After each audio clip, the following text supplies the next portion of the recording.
So Sagittarius is mutable fire, right? So it's very action oriented, right? It's very much about moving into new spaces. And that can be literal and figurative when I say moving into new spaces, right? It's a very action-oriented and passionate sign. It's passionate about ideals. It's passionate about new and varied and different experiences. And it's very adaptable to those things, being a mutable sign, right? So Sagittarian energy is very expansive. It's open, it's idealistic, it's friendly, jovial, right? Very fun-loving kind of energy, potentially, but also very open-minded and very progressive in a lot of ways, right? We're talking about the principle of expansion.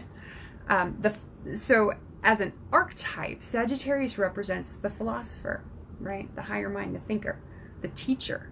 It represents the traveler or the explorer, the priest, the lawgiver, the benefactor, and the student can also be described by Sagittarius. Sagittarius is also the sign that is given to the guru or whoever we go to for wise advice, right? Our teacher.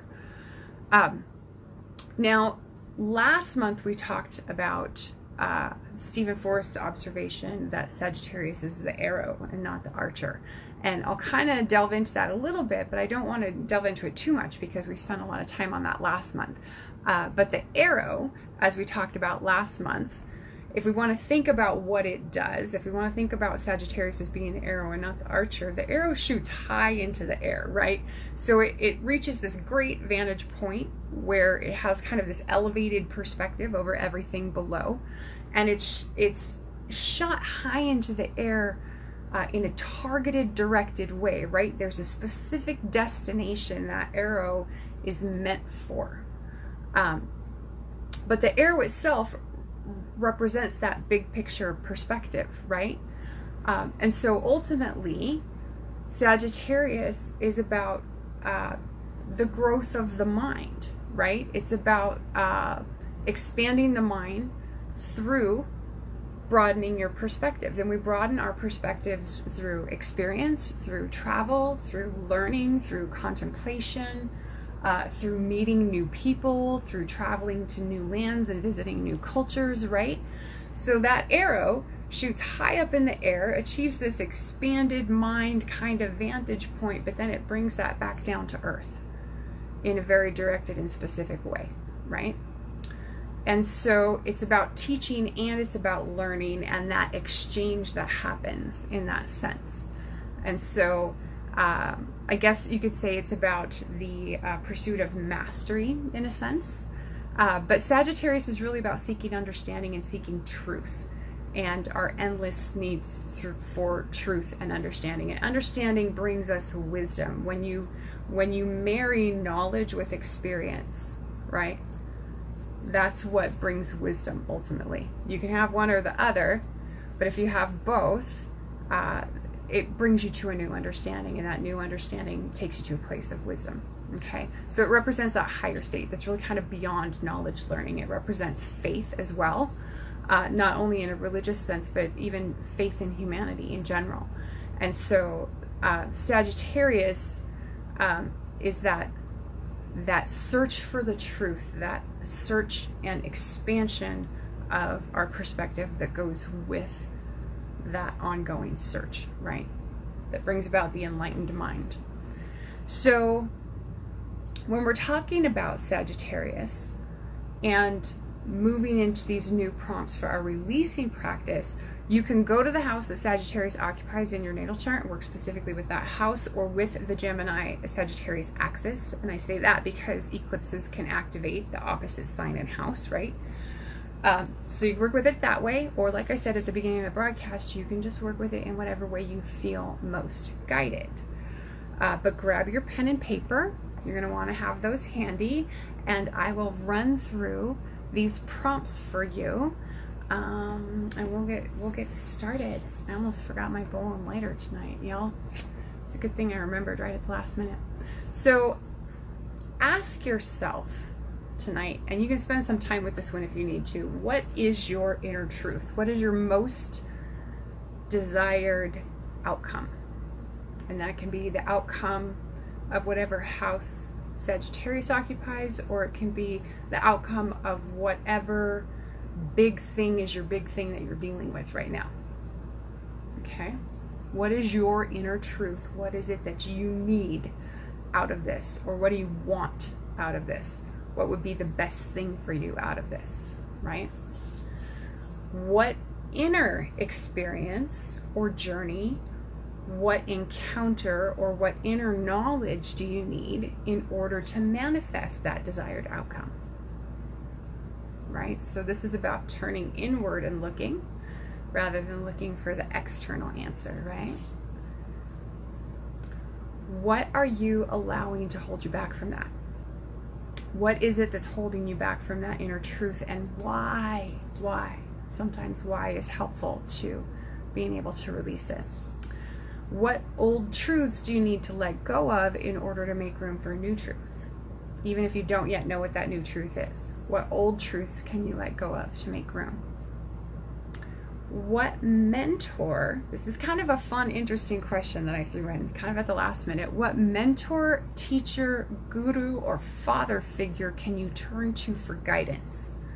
Now this could be real or unreal, can be living or not living. But who could you turn to for guidance on your journey? What wise man could you turn to? And it could be, you could go with a woman if you want to. I went with man simply because this is typically the father or the guru, the male teacher in our life, represented by Sagittarius and Jupiter. Okay. Where are you overdoing it or giving away too much of yourself?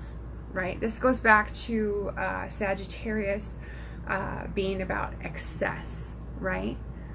Where are you overdoing it or giving away too much of yourself? This is about expansion. Where do you need to rein yourself in? What do you need to do to establish boundaries or to reinforce these are my personal limits? Or what is keeping you from taking a new direction?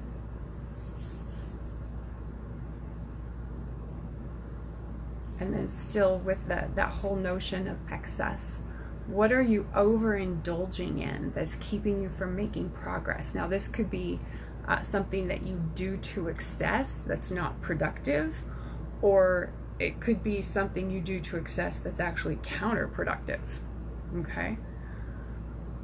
And then this one is one of my favorite ones for tonight. What destructive belief, philosophy, ideology is coming between you and what you want most? What destructive belief are you holding on to? Where does it come from? And is it really part of your inner truth? What affirmation can you use to transform your thinking or your mindset? And then finally, this is another favorite.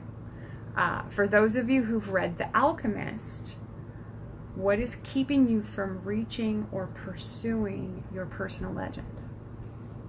Okay, so what I'm going to do is recap those real quick for anyone who's joining late. But once you get your pen and paper and following your own inner guidance, write down what it is you feel led to release as you think through these prompts, whatever ones you feel most compelled to work with. But write that down on your piece of paper, whatever it is that you want to let go of with your practice. So I'll just recap these real quick. Asking yourself, what is your inner truth? What's your most desired outcome? What inner experience, journey, encounter, or knowledge do you need in order to manifest your most desired outcome in your Sagittarius house? John, I know, it's good that you're here. I'm late and I have to go early, but we'll watch the replay. I'm just doing a recap of the prompts, Jonna, and I skipped a bunch of stuff because we did a full moon releasing in Sagittarius last month too. So the replay is going to be a little bit different, but you know, do what you can while you're here. I'm just recapping the prompts. Asking yourself, what is my inner truth? what's my most desired outcome? What inner experience, journey, encounter, or knowledge do you need in order to manifest that desired outcome? What are you allowing to hold you back from that? What's holding you back from your inner truth? And what old truths might you need to let go of in order to make room for a new truth to come into your life? What mentor, teacher, guru, or father figure can you turn to for guidance? Now, this could be someone real or unreal, real or fictional. It could be someone living, someone not living.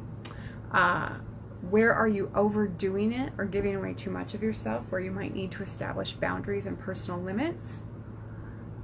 What are you overindulging in that's keeping you from making progress? What is it that you do to excess that's not productive or that is perhaps counterproductive? What's keeping you from taking a new direction in your journey? What destructive belief, ideology, or philosophy is coming between you and what you want most? Where does it come from? And is it really part of your inner truth? And then the last two, what affirmation can you use to transform your thinking or your mindset? And if you will, at the end, if you're willing to share with us what you're letting go of this evening, if you'll also share your affirmation, that would be wonderful. And then finally, I wrote a special one for folks who've read The Alchemist. I reread that book recently, and it's one that I really love. The journey of pursuing your personal legend seems to me to be a very Sagittarian type of journey. And so if you've read The Alchemist, I want you to maybe consider what is keeping you from pursuing your personal legend, or if you've been pursuing it, what's keeping you from reaching it. Okay, so those are what we're working with tonight. Write down on your paper what it is you want to let go of this evening with the lunar eclipse in Sagittarius, and then we'll come back to our releasing practice in just a few minutes.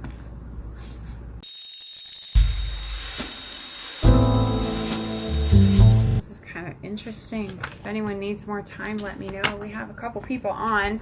I haven't said hi yet, but hi Dylan, and hi Danielle, and hi Jonna. Thanks everyone for joining me. If you need a few more minutes, let me know. In the meantime, I'm going to figure out where I set down my bowl and my lighter. Oh, right here. Oh, not that far away. And I'll share with you what I wrote up. So these are kind of some fun new prompts. I was working on them this afternoon because I wanted to freshen it up a bit.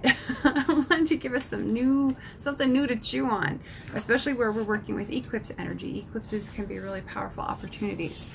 And it's never a bad time to let go of something that's not serving you any longer, and that's really what I would encourage you to do. And so this for me is affecting me in my relationship house, and it's been a real challenge, to be frank. And I really am recognizing that this is an area that could benefit from some change, that could benefit from me doing some things differently. And I'm excited to kind of maybe move into that space as my life progresses in terms of relationships and partnerships. And so I've been doing some introspection, right? Contemplation is a hallmark of Sagittarius, right? It's a house where we spend, or a sign that encourages us to spend time contemplating so that we can reach those new understandings, right? So we can develop that wisdom.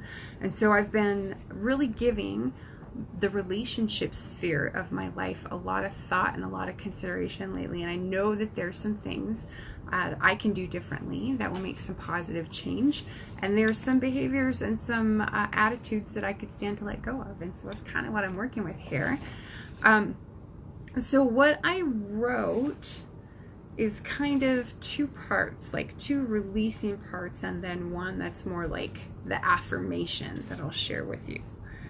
But what I wrote is that I desire to manifest partnerships, whether in my business or my personal life, which are true partnerships, balanced between both partners for the highest and best good of both.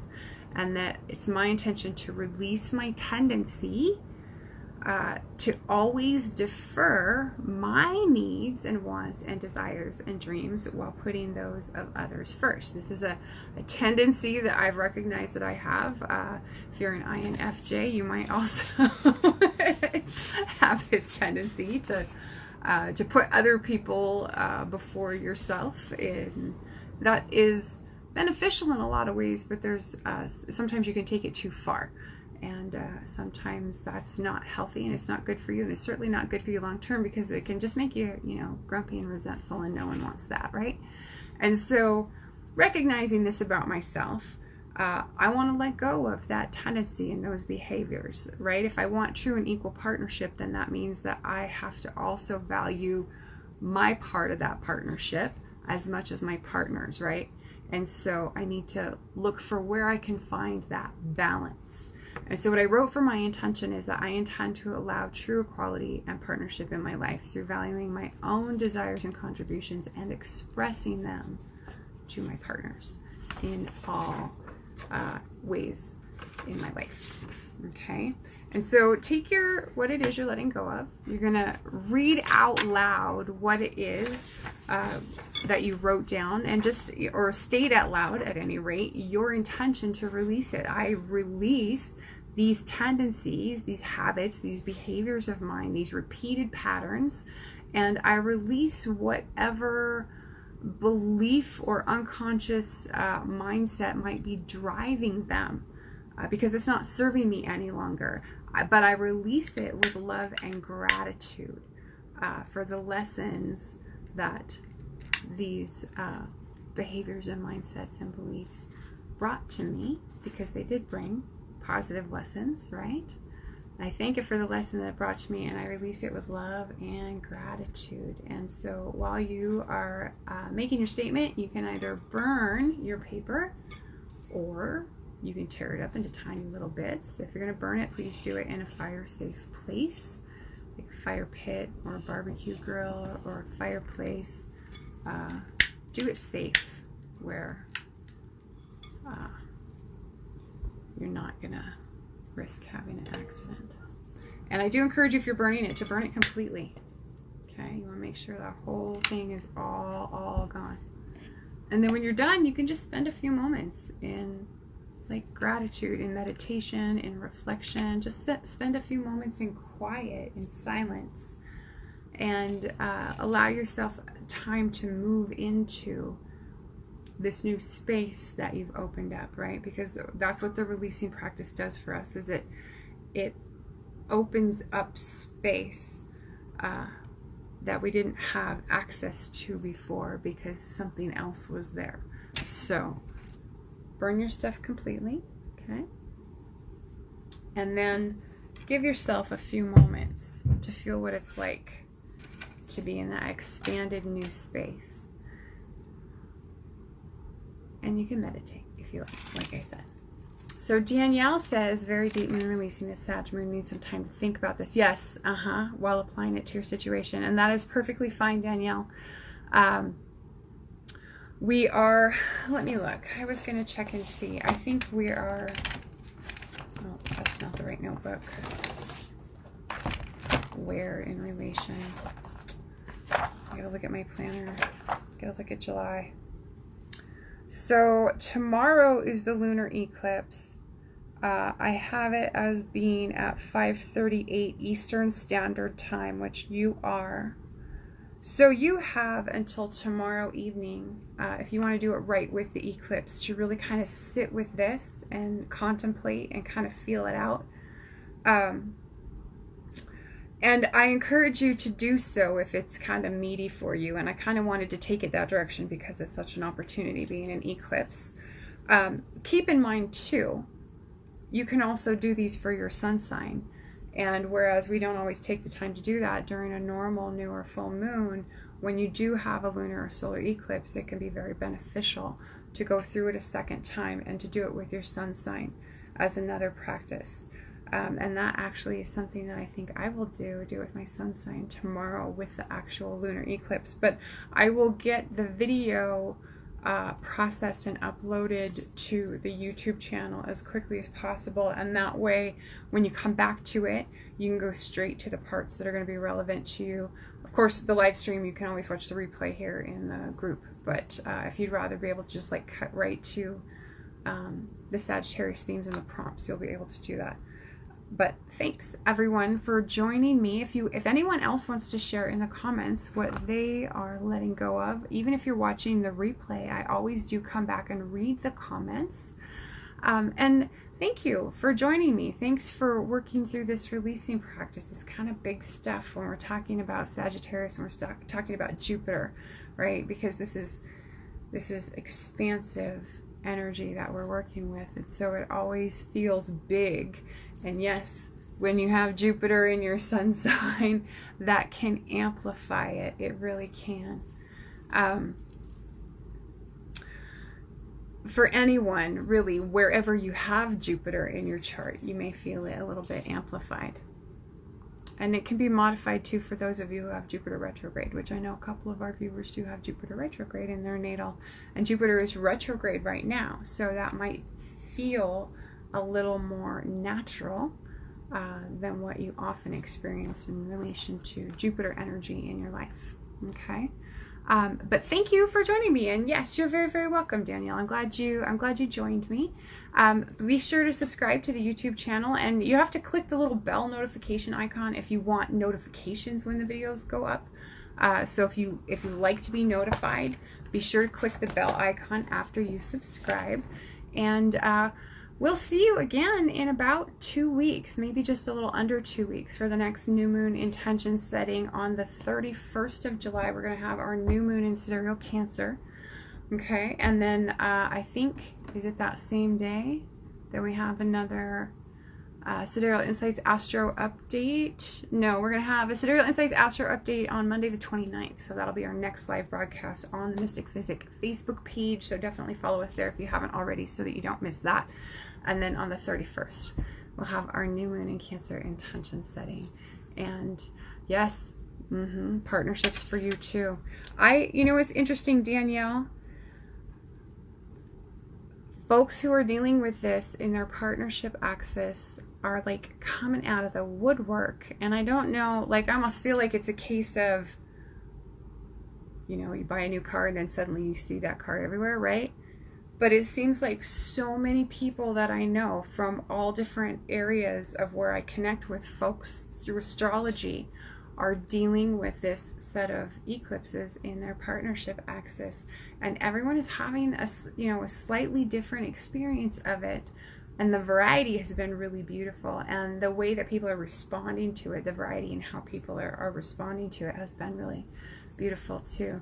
I know for some of us it's been very, very challenging, especially with this particular full moon. The moon is about 2 degrees wide of Pluto. And so that, with Jupiter being in Scorpio, Pluto being the modern ruler of Scorpio, plus we have Jupiter aspecting Mars, which is the traditional ruler of Scorpio, there's a lot of this water fire energy going on that makes it a very emotional, but also emotionally volatile, potentially, in terms of a full moon. And full moons, of course, tend to bring endings in any case. Eclipses, that they can be more impactful endings. They can have a much bigger impact and influence on our lives. At least the changes that they bring will be long-term and impactful, even if they don't bring an ending exactly with them. So just like I was saying earlier, try and be flexible. Try and give yourself room to breathe, room to maneuver, and some time to just kind of absorb and digest and adjust. Try not to rush into decisions or rush into committing to courses of action right now. Just take it easy on yourself and allow things to shift, and then see where you come out the other side, and you'll be better prepared to make a decision that actually is going to take you where you want to go. Okay, but thanks everyone for joining me, and we'll see you again on the 29th. Bye.